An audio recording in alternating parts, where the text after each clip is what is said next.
जय श्री राम। आपका बहुत बहुत स्वागत है। बिहार में विपक्ष की यात्रा पर यात्राएं निकल रही हैं। पहले वोटर अधिकार यात्रा, फिर बिहार अधिकार यात्रा और अब असदुद्दीन ओवैसी की सीमांचल न्याय यात्रा। असदुद्दीन ओवैसी भी इस बार मैदान में पूरी तरह कूद गए हैं। बिहार चुनाव में इतने एक्टिव हैं जितने पहले कभी नहीं थे और उनके इस एक्टिवनेस ने एनडीए से ज्यादा महागठबंधन की परेशानी बढ़ा दी है। तेजस्वी यादव की नींदें उड़ी हुई है, कांग्रेस परेशान है क्योंकि राजद और कांग्रेस ने जो सीमांचल की सीटें जीतने का सपना देखा था उस पर सबसे ज्यादा पानी असदुद्दीन ओवैसी ही फेर रहे हैं। असदुद्दीन ओवैसी 24 तारीख से सीमांचल न्याय यात्रा पर है। सीमांचल के जो इलाके हैं, जो इसके मुख्य जिले हैं, कटिहार, पूर्णिया, किशनगंज, अररिया, इनमें घूम घूम कर पार्टी के लिए प्रचार कर रहे हैं। 4 दिन की यात्रा, 27 तारीख को यात्रा खत्म हो गई, लेकिन इस यात्रा के बीच में उन्होंने भाजपा से ज्यादा राजद को घेरा, भाजपा से ज्यादा उन्होंने कांग्रेस तेजस्वी यादव को निशाने पर लिया और अपनी नई रणनीति की झलक दिखा दी। देखिए, असदुद्दीन ओवैसी इस बार पहले से ही मन बनाकर बैठे थे कि सीमांचल में इस बार पूरी ताकत से उतरना है और इसीलिए उन्होंने एक नई रणनीति तैयार की और उनकी ये रणनीति राजद पर भारी पड़ रही है क्योंकि समीकरण खराब हो रहे हैं। कैसे खराब हो रहे हैं ये भी बात करेंगे, लेकिन असदुद्दीन ओवैसी के इन भाषणों को आप सुनेंगे जो सीमांचल में उन्होंने अलग अलग जगह अपनी रैली की, भाषण दिए। उसमें उन्होंने एक बात प्रमुखता से वो कह रहे हैं कि मैंने महागठबंधन में मांगा क्या था, मैंने तो इतना ही कहा था कि मुझे महागठबंधन में शामिल कर लो और 5-6 सीटें दे दो। आपके जो महागठबंधन के दूसरे साथी हैं, कोई 40 सीटें मांग रहा है, कोई 70 सीटें मांग रहा है, लेकिन मैंने तो मात्र 5-6 सीटें मांगी थी और कहा था कि भाजपा के खिलाफ एकजुट होकर चुनाव लड़ना चाहिए, लेकिन मुझे शामिल नहीं किया गया। क्यों नहीं शामिल किया गया? क्योंकि मैं एक मुस्लिम पार्टी से हूँ, क्योंकि ये लोग मुसलमानों का भला नहीं चाहते। ये सारी बातें असदुद्दीन ओवैसी बोल रहे हैं और यहाँ तक कि उन्होंने तेजस्वी यादव के सलाहकार संजय यादव, उनको भी नहीं छोड़ा।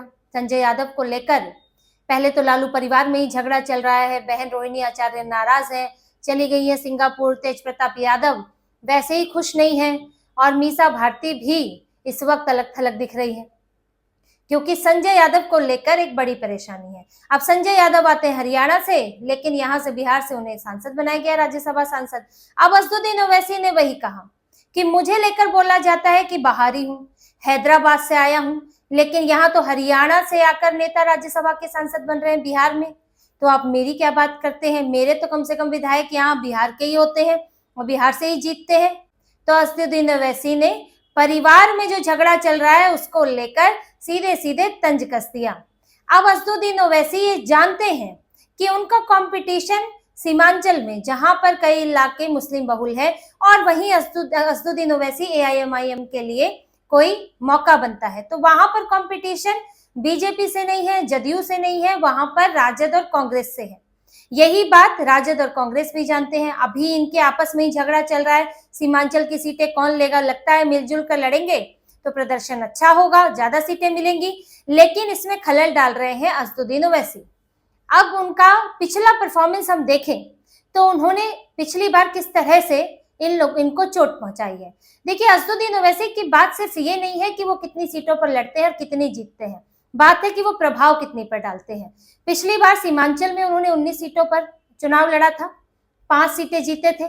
हालांकि उनके 4 विधायक बाद में राजद ले गई, जिसको लेकर भी एक नाराजगी है। ऐसे ही नहीं, राजद के पीछे वो भी पड़े हुए हैं।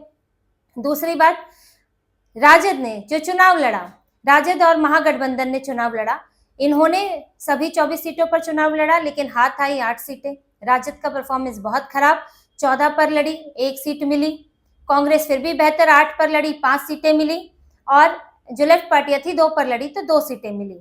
वहीं एनडीए को कितनी सीटें मिली? 24 पर लड़े और 14 सीटें हासिल हुई। समझिए, मुस्लिम बहुल इलाके हैं, लेकिन एनडीए को 14 सीटें हासिल हो रही हैं। और अगर सीमांचल से लगते हुए मिथिलांचल की बात करें तो वहां पर इनकी कुल मिलाकर 59 सीटें हो जाती हैं, जिसमें से 39 सीटें मिली है बीजेपी को, और उसमें बहुत बड़ा असर बताया जाता है असदुद्दीन ओवैसी एआईएमआईएम का, क्योंकि असदुद्दीन ओवैसी की काफी लोकप्रियता है खासकर मुस्लिम युवाओं के बीच में, और क्योंकि एक सीधे सीधे मुस्लिम पार्टी है, पूरी मुस्लिम पहचान लेकर चलते हैं, तो उनकी तरफ मुस्लिम युवा आकर्षित होते हैं, इसीलिए वोट बट जाते हैं।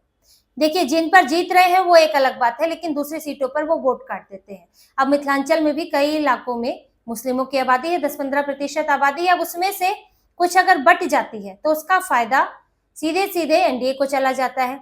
अगर सीमांचल में भी देखें, जहां पर लगभग बराबर है, हिंदू और मुसलमानों की आबादी लगभग बराबर है, अब वहां पर अगर असदुद्दीन ओवैसी ताकत के साथ उतरते हैं तो फिर वोट बट जाता है, और वोट बट जाता है और अगर हिंदुओं का वोट एक तरफा पड़ता है तो उससे सीधे सीधे एनडीए को फायदा होता है, और इससे महागठबंधन को बड़ा नुकसान होता है।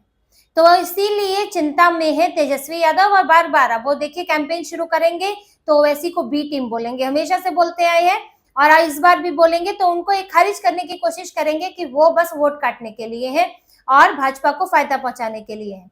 लेकिन असदुद्दीन ओवैसी अपनी राजनीति कर रहे हैं, कोई भी राजनीतिक दल है वो आगे बढ़ना चाहता है, इसी तरह से ओवैसी भी आगे बढ़ना चाहते हैं। अब उनका कहना है या तो महागठबंधन के जरिए मेरे साथ आओ, मुझे साथ ले लो तो मैं इस तरह से आगे बढ़ूं, नहीं तो फिर मैं अपनी तरह से आगे बढ़ूंगा। अब उसमें किसी का नुकसान हो, राजद का नुकसान हो, कांग्रेस का नुकसान हो, वो इसमें क्या कर सकते हैं, क्योंकि राजद कांग्रेस भी उन्हें नुकसान पहुंचा रही है। अब असदुद्दीन ओवैसी को देखिए इस बार कहां से ऊर्जा कहां से मिल रही है। एक्टिव हुए हैं, पिछली बार के चुनाव के नतीजे अच्छे रहे, लेकिन इस बार देखिए जब वोटर अधिकार यात्रा हुई तब राहुल गांधी, तेजस्वी यादव खानका रहमानी में पहुंचे थे, और वहां पर मुस्लिम इलाकों में ये मांग उठी कि आप असदुद्दीन ओवैसी को साथ लें। कुछ मुस्लिम नेताओं ने भी कहा, वहां पर लोगों से जब मीडिया ने बात की तो उनका भी कहना था कि असदुद्दीन ओवैसी की पार्टी को, एआईएमआईएम को महागठबंधन में जगह मिलनी चाहिए, अगर महागठबंधन को पूरा मुसलमानों का वोट चाहिए, क्योंकि जो मुस्लिम युवा इन्हें पसंद करते हैं या जो भी इस समाज के जो भी लोग उन्हें पसंद करते हैं, अब उन पर पूरी तरह से मुस्लिम नेताओं का जोर नहीं है, कोई कठपुतली नहीं है कि कहा इसको वोट दे दो तो दे दिया। तो उनमें से कई लोग जो है वो अपनी मर्जी से भी वोट डालेंगे, और उनको अगर असदुद्दीन ओवैसी पसंद है तो वो उन्हें वोट डाल देंगे, क्योंकि उनकी लोकप्रियता है। तो इसीलिए एक बार महागठबंधन को ओवैसी को लेकर विचार करना चाहिए। लेकिन महागठबंधन में तो मारामार है, अब कैसे विचार होगा। असदुद्दीन ओवैसी तो जोश में है, लेकिन महागठबंधन के सीटों को लेकर होश उड़े हुए हैं, क्योंकि 7-7 पार्टियां हैं, सब सीटें मांग रही हैं। सीमांचल में दावेदार हैं, लेफ्ट भी, कांग्रेस भी, राजद भी, झामुमो भी, सबको चाहिए 24 सीटों पर 16 की दावेदारी तो कांग्रेस ने कर दी है। कांग्रेस पहले ही अपने आंकड़े गिना रही है, विधानसभा के आंकड़े, लोकसभा की 3 सीटें कांग्रेस के पास है, लेकिन राजद भी पीछे नहीं हटना चाहती। दूसरे और प्लेयर्स भी हैं इनके, और साथी हैं, सहनी है, पशुपतिनाथ पारस है, तो सबको कुछ ना कुछ देना है। तो एक अनार 100 बीमार वाली बात यहाँ हो गई है। ऐसे में असदुद्दीन ओवैसी के लिए कैसे जगह बनाएंगे, और बनाएंगे तो फिर वही 24 सीटें से उनको तो सीमांचल में ही चुनाव लड़ना है। असदुद्दीन ओवैसी को पता है कि मुस्लिम बहुल इलाका नहीं होगा तो उनके लिए चांस नहीं है, तो उन्हें तो सीमांचल में ही लड़ना है।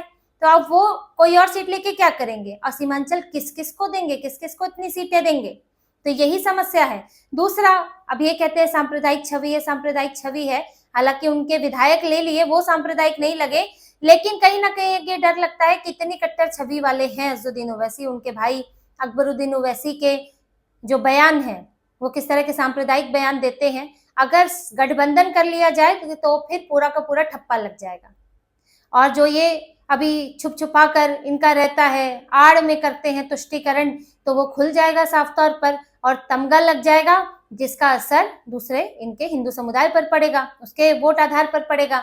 तो इसीलिए भी असदुद्दीन ओवैसी से दूरी रखना चाहते हैं। कल को जरूरत पड़ी तो समर्थन ले लेंगे, वो एक अलग बात है, लेकिन खुलकर सामने नहीं आना चाहते। तो राजद और कांग्रेस महागठबंधन फंसे हुए हैं, खासतौर से राजद फंसी है, सबसे बड़ी पार्टी है, सबसे ज्यादा सीटें चाहिए, और असदुद्दीन ओवैसी भी राजद को ही निशाना बना रहे हैं कि राजद ने उनको महागठबंधन में शामिल नहीं होने दिया।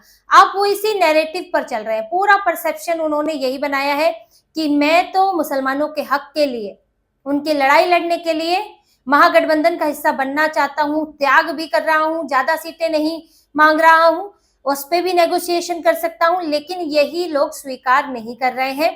तो अब आप देखिए कि कौन आपके लिए, आपके हित पर सोचता है। मैं आपके हितों के लिए, भाजपा को हराने के लिए, एनडीए को हराने के लिए महागठबंधन में आना चाहता हूं, लेकिन ये लोग मुझे लेना नहीं चाहते हैं। सिंपैथी भी जनरेट कर रहे हैं, युवाओं के बीच जा रहे हैं। अब इसका असर सीधा महागठबंधन पर पड़ता हुआ दिख रहा है। और असदुद्दीन ओवैसी रुकने वाले नहीं है।